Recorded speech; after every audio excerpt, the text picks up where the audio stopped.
أفمن يمشي مكبا على وجهه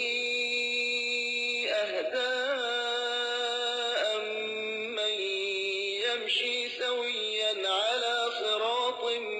مستقيم